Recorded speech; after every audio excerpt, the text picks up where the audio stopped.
Molt bona tarda a tothom. Anem a fer avui un vídeo explicatiu de la relació que tenim actualment amb l'aprovació de la Llei Orgànica de Protecció de Dades que ha incorporat tot el que estava establert en el reglament de la Unió Europea de l'any 2016. En concret, anem a explicar en termes generals la Llei Orgànica 3/2018 de 5 de desembre de protecció de dades personals i garantia dels drets digitals. En primer lloc, el que ens convé tenir en compte és la classificació de les dades. Tenim dades personals, però d'una banda tenim dades bàsiques i d'altra banda tenim categories especials de dades, aquelles dades que són especialment sensibles. Les dades bàsiques són dades personals que no corresponguin a les categories especials de dades ni tampoc corresponguin a condemnes ni delictes penals. En aquest sentit, serien exemples de dades bàsiques el nom, l'adreça, l'email, el telèfon, l'edat, la signatura, l'imatge, etc. D'altra banda, les categories especials de dades estarien formades, d'una banda, per les dades relatives a l'origen ètnic o racial, opinions polítiques, conviccions religioses o filosòfiques, afiliació sindical, dades genètiques o biomètriques que permetin la identificació unívoca d'una persona, dades relatives a la salut o la vida i orientació sexual. D'altra banda, també són categories especials de dades i és una incorporació de la nova llei del 2018, les dades genètiques, és a dir, dades que fan referència a les característiques genètiques que hem heredat, i dades biomètriques, és a dir, dades personals que s'obtenen a través d'un tractament tècnic específic, que fa referència a característiques físiques, fisiològiques o conductuals. Així mateix, també són categories especials de dades les dades relatives a la salut, dades personals relatives tant a la salut física com mental d'una persona física que revelen informació sobre el seu estat de salut, inclòs també la prestació de serveis d'atenció sanitària. I, finalment, també s'han de tenir en compte les condemnes o les dades relatives a condemnes i delictes penals o mesures de seguretat similars. Caldrà veure, per tant, quin és el consentiment que es pot donar en cada una d'aquestes categories de dades. En primer lloc, per això, hem de tenir en compte el consentiment dels menors. Segons el reglament de la Unió Europea, els menors poden consentir quan tinguin com a mínim 16 anys. No obstant això, el reglament de la Unió Europea permet que les legislacions de cada país membre de la Unió Europea estableixi un llindar d'edat inferior sempre i quan no sigui per sota dels 13 anys. Per tant, el topall són els 13 anys. En aquest sentit, dins d'aquest paraigües dels 13 als 16 anys, la Llei Orgànica de Protecció de Dades 3/2018 ha fixat el límit en els 14 anys. En aquest sentit, a partir dels 14 anys, per tant, els menors poden consentir per ells mateixos el tractament de dades de caràcter personal sempre i quan per demanar-los el consentiment es faci d'una manera clara, transparent i comprensible. D'altra banda, pel que fa al consentiment de dades no sensibles, el consentiment que requereix actualment la Llei Orgànica de Protecció de Dades és un consentiment inequívoc. És a dir, que, per tant, s'ha de tractar d'un consentiment que es faci de manera clara. Aquells consentiments per omissions que existien anteriorment no són acceptats en l'actualitat i, per tant, encara que sigui marcant una casella, nosaltres hem de fer aquesta acció expressa de marcar la casella. No obstant això, quan es tracta de la categoria especial de dades, que ja hem vist quines eren aquestes dades, en aquests casos el consentiment, a més, ha de ser explícit. És a dir, que, per tant, s'ha de fer expressament per a aquells supòsits en concrets. Tot això perquè fa referència al consentiment. D'altra banda, un altre aspecte a tenir en compte, sobretot en matèria d'oposicions, són els principis que s'apliquen a la Llei Orgànica de Protecció de Dades o en matèria de dades de caràcter personal. Els principis són molt preguntables habitualment i, per tant, cal tenir-los en compte. Un dels principis que més cal fer esment és el principi de responsabilitat proactiva. El principi de responsabilitat proactiva en fem referència perquè s'ha modificat la normativa i la Llei Orgànica de Protecció de Dades actual del 2018 estableix que les mesures que s'han de prendre per tal de garantir que el tractament de dades és segur i que, per tant, no es poden dur a terme filtracions, actualment s'ha de fer de manera proactiva, és a dir, el que vol fer un tractament de dades de caràcter personal ha de fer una avaluació de les dades que pretén recollir i que pretén tractar, ha de veure quin nivell de seguretat necessiten i, en aquest sentit, ha d'adoptar les mesures necessàries perquè això sigui possible. Per tant, necessitem una actitud proactiva per part del responsable del tractament de dades i un cop fetes i adoptades totes i implementades totes aquestes mesures serà quan ho portarem a l'Agència Catalana de Protecció de Dades i ja ho podrem inscriure en el Registre de Protecció de Dades. Per tant, aquest principi de responsabilitat proactiva d'alguna manera desdibuixa la línia o el camí que s'havia de seguir anteriorment i ens mostra una nova línia. D'altra banda, tenim els principis de licitud, lleialtat i transparència, que es vincula directament amb el dret a la informació.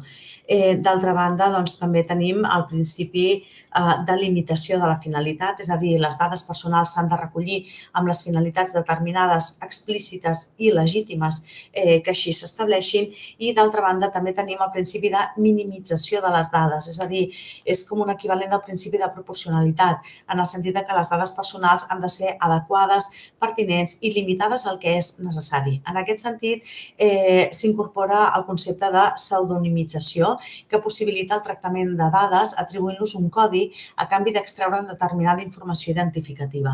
Aquest mecanisme permet que terceres persones puguin tractar aquestes dades sense tenir accés directe a les dades identificatives. Això vol dir, per tant, que es redueixen els riscos.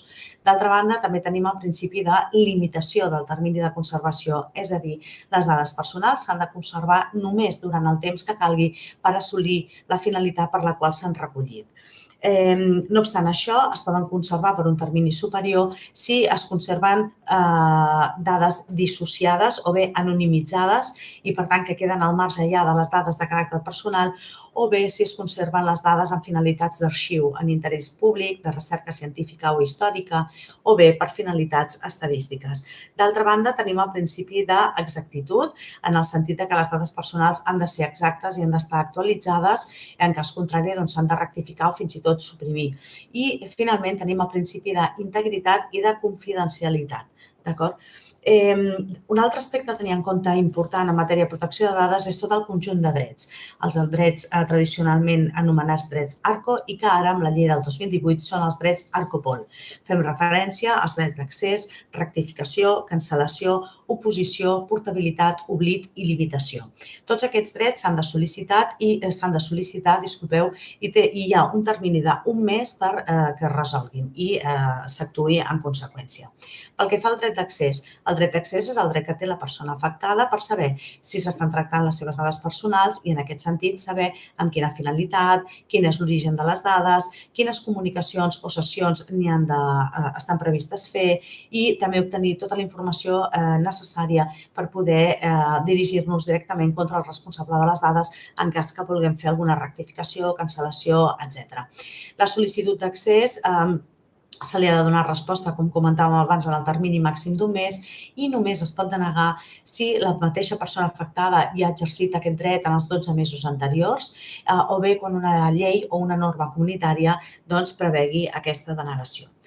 D'altra banda, tenim el dret de rectificació, que és el dret de la persona afectada que es modifiquin les dades que siguin inexactes o incomplertes. En aquest sentit, només es pot denegar per raons de seguretat pública o per perill per la defensa de l'Estat o de la seguretat pública o en casos concrets en l'àmbit de la hisenda pública.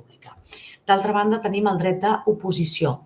El dret d'oposició és el dret de la persona afectada al fet que no es dugui a terme el tractament de les seves dades personals sempre que hi hagi una causa justificada. També es pot oposar al tractament de les dades personals quan es tracti de fitxers d'activitat de publicitat o prospecció comercial o bé quan el tractament tingui per finalitat l'adopció d'una decisió referida a la persona i basada només en tractaments automatitzats de les dades.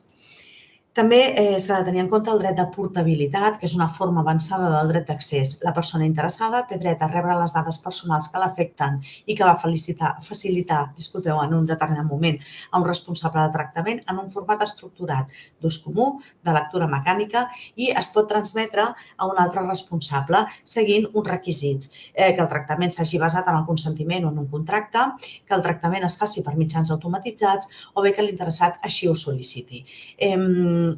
inclou també el dret que les dades es transmetin directament de responsable a responsable si això tècnicament és viable o possible. A continuació tenim el dret a l'oblit, que en realitat és el dret a la supressió o a la cancel·lació, és a dir, el dret a limitar el tractament i el dret a suprimir-lo. Els interessats tenen dret a suprimir les dades quan les dades ja no són necessàries per la finalitat per la qual es van recollir, o bé quan es revoca el consentiment en el qual es basava el tractament, o bé perquè l'interessat s'oposa al tractament, perquè les dades s'han tractat il·lícitament, perquè hi ha una obligació legal que implica que s'hagin de suprimir aquestes dades, o bé perquè les dades s'han obtingut en relació amb l'oferta de serveis de la societat en informació adreçada a menors. D'altra banda, tenim el dret de limitació del tractament, és a dir, en casos en què així ho requereixi la persona interessada, no s'aplicarien les seves dades personals a les operacions de tractament que en cada cas correspondrien. Això es pot sol·licitar quan s'ha exercit el dret de rectificació o bé oposició en tant el responsable acaba d'atendre aquesta sol·licitud, o bé quan el tractament és il·lícit, o bé quan les dades ja no són necessàries per al tractament. Finalment, la llei també preveu altres drets, com poden ser el dret a ser informat, que s'han obtingut dades personals i que s'estan utilitzant, el dret a consultar en el registre de protecció de dades per saber si hi ha dades nostres en qualsevol fitxer i el dret a la indemnització quan considerem que la utilització de les dades incomplint la llei orgànica de protecció de dades ens ha pogut ocasionar algun tipus de dany i perjudici. D'altra banda, també convé tenir clares tres figures, la figura del responsable de tractament de dades, la figura de l'encarregat del tractament de dades i la figura del delegat de protecció de dades.